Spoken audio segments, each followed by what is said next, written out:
დაახლოებით 1 წელი მნიშვნელოვანი ცვლილებები ტარდება. ახალი ხელმძღვანელის თამაზ მეჭიორის დანიშვნის შემდეგ აქ სიახლეები დაინებდა. გამკაცდა კონტროლი ბიუჯეტში თანხების მოზიდვის შესახებ.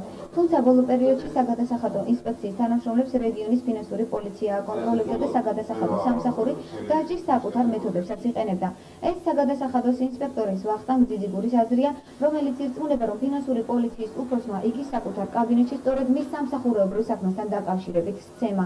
ფაქტი, რომ გახმაურდა ფინანსურმა პოლიციამ საგადასახადოს თანამშრომლებზე კონტროლი გაამკაცრა და 4 თანამშრომელი დააკავა. თამაზ მეჭიაური ბოლო დროს საზოგადოებაში გავრცელებულ ინფორმაციებს იმასთან დაკავშირებით, რომ ინსპექციის თანამშრომლები კორუმპირებულნი არიან, მათი ნაწილი სამსახურიდან მიდის და ფინანსურ პოლიციასთან დაპირისპირება აქვს, მიზან მიმართულსა და აბსურდულს უწოდებს. გორის საგადასახადო ინსპექციის უფროსი მიაჩნია, რომ ნებისმიერი უკანონობა უნდა აღიკვეთოს და ამას თავადაც ხელს შეუწყოს. იგი თვლის, რომ ნებისმიერმა სახელმწიფო ორგანომ დრო არა ურთიერთ დაპირისპირების მიზეზების ძებნას, არამედ ქვეყნისთვის სასიკვდილო საქმის კეთებას უნდა დაუთმოს.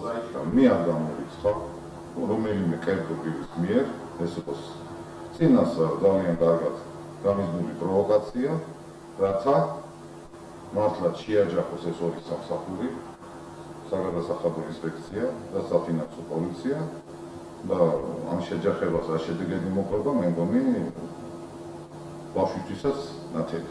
თითქოს საზოგადოებაში უკვე დამყარდა აზრი, რომ საგადასახადო ინსპექცია დაკავებულია ფულის კეთებით, მთელი საგადასახადო ინსპექცია.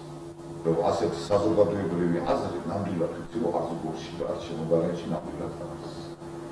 გავრცელებულ ინფორმაციას, რომლის მიხედვითაც საგადასახადო ინსპექციასა და ფინანსურ პოლიციას შორის ვითარება ბოლო დროს დაიძება, ფინანსური პოლიციის უფროსი ზურაბ არსოშვილიც უარყოფს.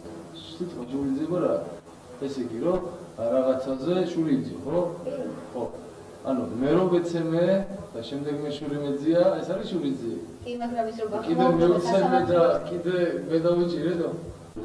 ჩვენ უცხებას შორის არანაირი დაპირისპირება არ არის, არ შეიძლება რომ იყოს, უბრალოდ იმიტომ რომ ჩვენ ვართ ერთ სამინისტროში შემადგენელი ორი უცხება, რომლებიც საბოლოო ჯამში ყოველას მიზანი თითოეული ჩვენი უცხების არის ის, რომ შევავსოთ ბიუჯეტი.